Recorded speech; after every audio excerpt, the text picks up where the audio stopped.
Hello friends, welcome to my YouTube channel সত্য সলুগাস। আজকের ভারতবর্ষের সবচেয়ে বড় সংকটগুলির মধ্যে একটি হলো কেরিয়ার কাউন্সেলিং ক্রাইসিস। জানেন কি, আমাদের দেশের প্রায় 90% ছাত্রছাত্রী তাদের ভবিষ্যৎ পেশা বেছে নেয় কোনো সঠিক পরামর্শ ছাড়াই।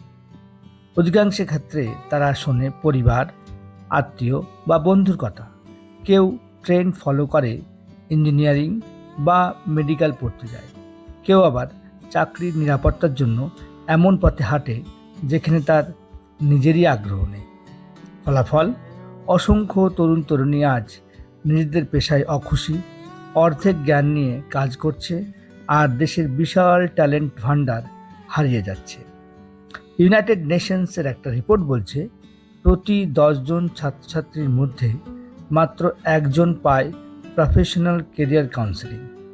এটা শুধু প্রাইভেট স্কুলেই নয়, সরকারি স্কুলেও একই ছবি। তো সমস্যার কারণটা কি?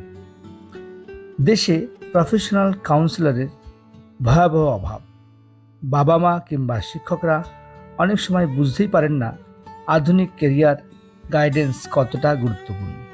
সমাজের চাপ, ডাক্তার বা ইঞ্জিনিয়ার হতে হবে, এই মানসিকতা এখনও প্রজন্মকে বেঁধে রেখেছে। আর তথ্যের অভাবে নতুন নতুন কেরিয়ারের সুযোগের কথা অনেকে জানেই না।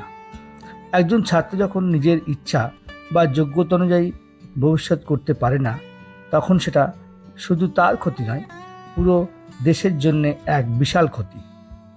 তাহলে সমাধান কি হতে পারে?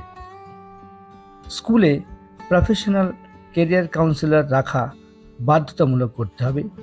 অভিভাবক ও শিক্ষকদের ট্রেনিং দেওয়া দরকার, যাতে তারা ছাত্রছাত্রীদের আধুনিক কেরিয়ার অপশন সম্পর্কে সচেতন করতে পারে।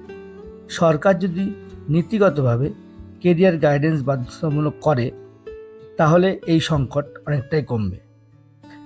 ডিজিটাল প্ল্যাটফর্ম ব্যবহার করে গ্রামেগঞ্জের ছাত্রছাত্রীরা পেতে পারে অনলাইন কেরিয়ার টেস্ট, সঠিক তথ্য ও বিশেষজ্ঞ পরামর্শ।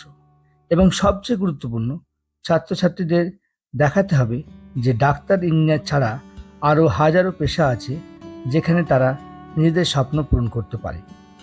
আজকের ছাত্রছাত্রী যদি সঠিক পথ না পায়, আগামী দিনের ভারতও পথ হারাবে। তাই কেরিয়ার কাউন্সেলিং শুধু বিলাসিতা নয়, এটাই ভারতের ভবিষ্যতের বৃদ্ধি। সো আমার ভিডিও ভালো লাগলে অবশ্যই লাইক করবেন, আমার চ্যানেলকে সাবস্ক্রাইব করবেন। Thank you, tata, bye by.